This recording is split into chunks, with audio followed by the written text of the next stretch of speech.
And again, it's an eye test. It goes from a 28% return to a 20% loss and flat zero on the average. So you've got a lot of variance, and that's what we have calculated. It's got one of the highest coefficient of variances. All of these measures are looking at risk. Now we're starting to get the pieces we need to answer F and to answer, well, actually to answer E. So calculate the beta. Nothing magic about the beta. The beta is the slope of the returns on each probability. It's your X and Y. You plot the line with your X and Y of your probability and your return, and you calculate the slope of that line. That tells you what your risk is. T-bills, again, will make it easy. They're all the same return. They have a slope of 0.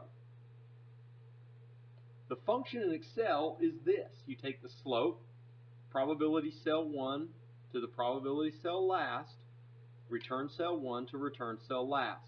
So, Alta Industries, I'm not going to go through the algebraic equation of a slope. If you really want to go through that, I'll put it up on the discussion board, or you can email me and we can talk about how you calculate slope.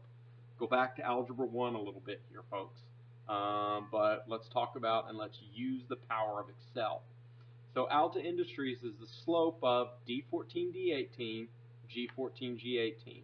That's our X and Y, and it's going to calculate our slope for us.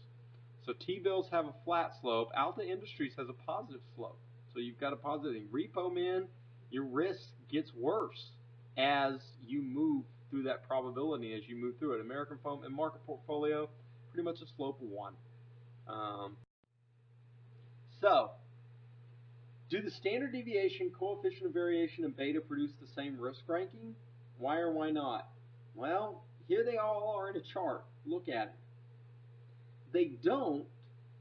They kind of have an order of magnitude feel to them, that they kind of put about in the same place. And when you look at the overall rankings and you rank them towards this, but you still come down to, on the standard deviation, Alta's got the highest risk, T-bills have the lowest. Under the coefficient, Repo men has the highest risk, lowest than T-bills. So, and under investment grade, you see the betas doing the different ways and looking at the slope. They give different ranking because they measure different types of risk. The standard deviation measures that standalone risk. What is this standing alone? And if I just look isolated at Alta Industries, I have a risk and a deviation of that risk of 20%. But the coefficient of variation looks at risk per unit of return. So now I'm taking into account what my return is versus the probability and the risk and what I'm out there. So I'm actually doing a little more math here, and it says, what's my risk per unit of return? Beta measures the risk relative to the overall market. So I actually get a slope out there and says, what is my beta and what is my slope versus the market portfolio, which gets 1. So I've got a steeper or lower slope against the market, and that's how I perform against.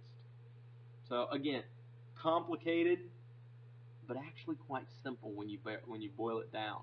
But I wanted to walk through this problem with you. So that brings us to F, the problem. Suppose you create a 2-stock portfolio by investing $50,000 in Alta Industries and $50,000 in Repo men. Calculate the expected return, standard deviation, coefficient of variation, and beta. How does the risk of this 2-stock portfolio compare with the risk of the individual stocks if they're held in isolation? So here you go. The expected return is a weighted average of the return of the individual assets. So, if we're putting 50% in Alta Industries, 50% in Repo man, we know the expected rate of return. So we've got an expected rate of return of 9.6%. There's the math we just talked about. The standard deviation follows our form of our X and Y's based on our recession below average and above average. We can see where we're at, or you see the formula. So the coefficient of variation is there and beta